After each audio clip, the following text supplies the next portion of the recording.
welcome to the deep dive. You've brought us some really interesting sources today, focusing on, well, a pretty fascinating situation brewing in the NFL. Yeah, it definitely is. Our mission here is to dig into this surprising 4-1 start for the Jacksonville Jaguars, and specifically the chatter around their defense.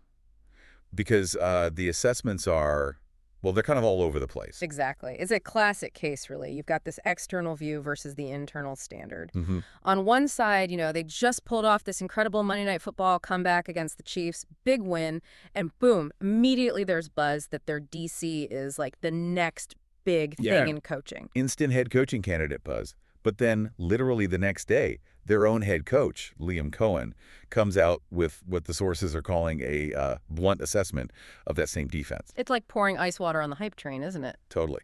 So the real tension here, the thing for you to grapple with is this. Is this defensive success built on solid, repeatable play? Or is it more about just making huge plays at the right moment? Opportunism. That's the core question. So we're going to unpack why everyone's suddenly talking about DC Anthony Campanile, but also really look at why his boss, Liam Cohen, is pumping the brakes. Okay, let's start with the hype. Anthony Campanile. First year as DC there, and the sources aren't just saying he improved the defense. They're talking about a massive turnaround. Yeah, rapid transformation is the phrase used, and you see why. The sources point out this was the league's second worst defense statistically in 2024, just last season. Wow, second worst. Yeah. Campanile comes in, and almost overnight they're being called a great unit. I mean, that kind of quick impact, that gets noticed around the league, especially by teams thinking about making a change. And it's not like they're just slightly better across the board. There's one specific stat that's really driving this narrative, isn't there? Oh, absolutely. According to Jeremy Fowler at ESPN, it's turnovers. Jacksonville leads the entire NFL in takeaways. By a lot. By a wide margin, yeah. Right. They have 14 turnovers already. In today's game, look, you can argue about yards given up, time of possession, whatever. But a turnover, that's undeniable. It directly swings the odds of winning the game. It's pure impact. So that's what put Campanile on Fowler's sleeper head coach list. But the really telling part, I think, is who he's being compared to. Right. Fowler didn't just name him. He specifically brought up Mike Vrabel. And that comparison tells you a lot. It really does. It tells you what teams might be seeing in Campanile. Vrabel made his name as a defensive guy, obviously, but his whole thing was about, intensity, building a tough culture, performing in those critical moments. Yeah, Vrabel's defenses weren't always like #1 in fewest yards allowed or anything. No. But they were always tough, disciplined, and they seemed to thrive on creating chaos, forcing mistakes. Exactly right. So when Fowler makes that Vrabel comparison for Campanile, it suggests teams aren't just looking at sacks or interceptions totals. Yeah. They're seeing a guy who might be able to build that same kind of winning culture. Toughness. Opportunism. Even if the week-to-week defensive stats aren't, perfect textbook shutdown performances. Precisely. Fowler groups him with some other young defensive coaches. Minter, Halfley, Shula says he has juice.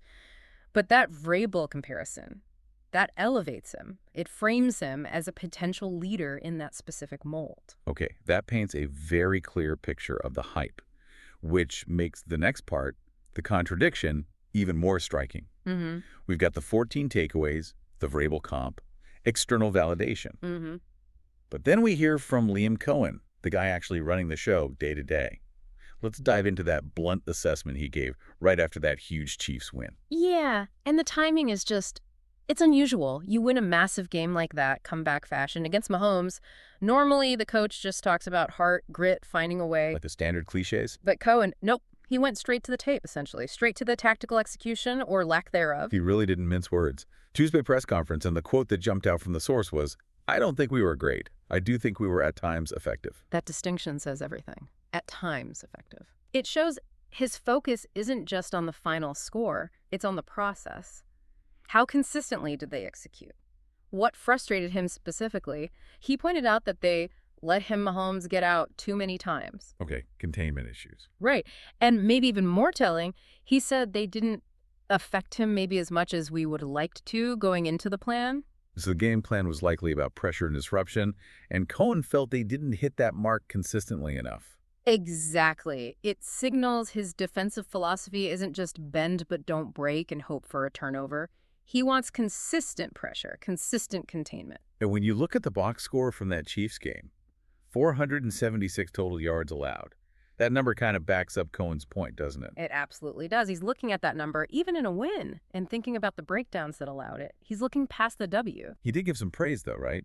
Mentioned Dawan Smoot. Yeah, he did. He highlighted Smoot being active in the pass rush, which is positive. But then, almost in the same breath, he mentioned Smoot might have been getting held illegally. So even the positive comes with a caveat about execution or, well, officiating in that case.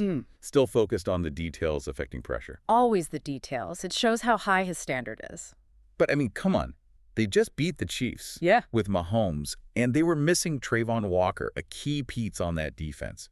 Isn't Cohen being maybe a little too demanding here? Shouldn't there be some room for, celebrating in a tough win against an elite opponent? You could argue that. But think about it from his perspective. He's the head coach. He knows that relying on game-changing turnovers every single week isn't a sustainable formula for winning championships. Yeah, okay. If you're consistently giving up nearly 500 yards, eventually those turnovers might dry up a bit, regression to the mean, right? And then you start losing those close games. So his criticism, even after a big win, is about building long-term consistency, preventing future losses.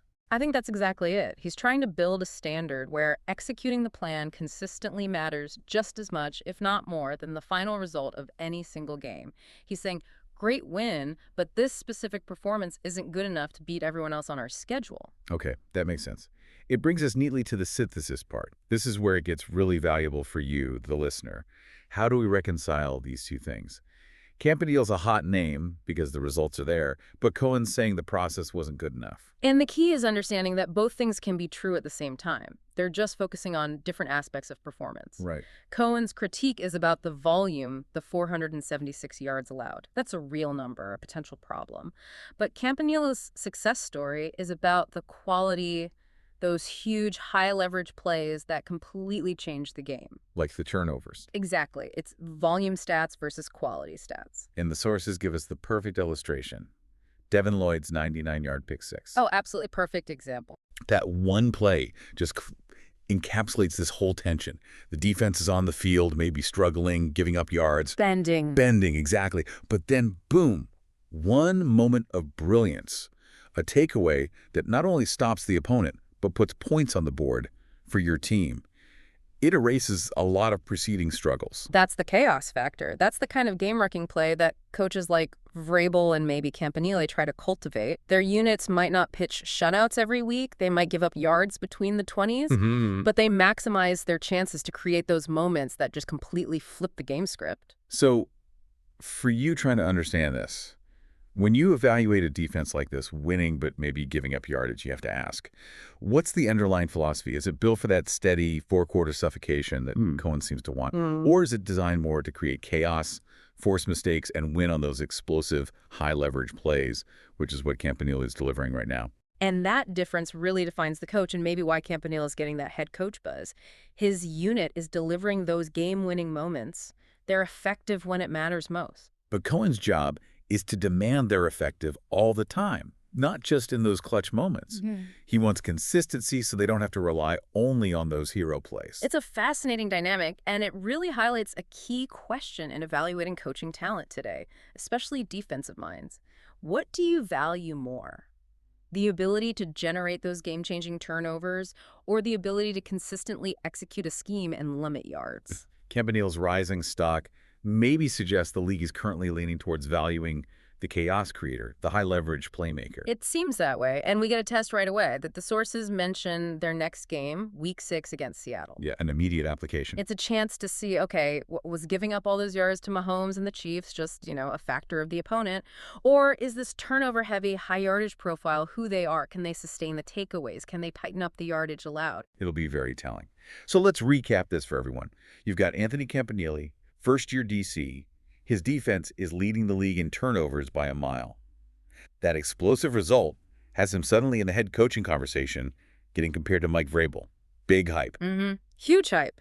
But then you have the internal reality check from head coach Liam Cohen. Right after a massive win, he's saying, essentially, not so fast. He insists the unit was only at times effective. Right, because they didn't consistently execute the game plan, particularly in affecting the quarterback and limiting yardage, even though they won. He's demanding a higher standard of consistency. Exactly. It's results versus process, external buzz versus internal standards. Which leaves us with this final thought, something for you to chew on, based directly on these sources. Think about a defense that consistently forces turnovers at a league-leading rate, the ultimate game-changing plays, but does so while giving up significant yardage. Is that a sign of maybe weak fundamentals masked by luck? Or is it actually a sign of cutting-edge coaching? Yeah. Is it a feature or a bug? Is prioritizing efficiency in those chaotic, high-leverage moments over down-to-down consistency the new way to build an elite, game-winning defense? That's the multi-million-dollar question teams are asking when they look at guys like Campanile. Are you buying consistency or are you buying chaos? And which one wins more often in the long run? A lot to think about there. Definitely something to keep in mind as you watch the Jaguars and the rest of the league going forward. Thanks for bringing these sources to us for this deep dive into NFL coaching dynamics. We'll catch you next time.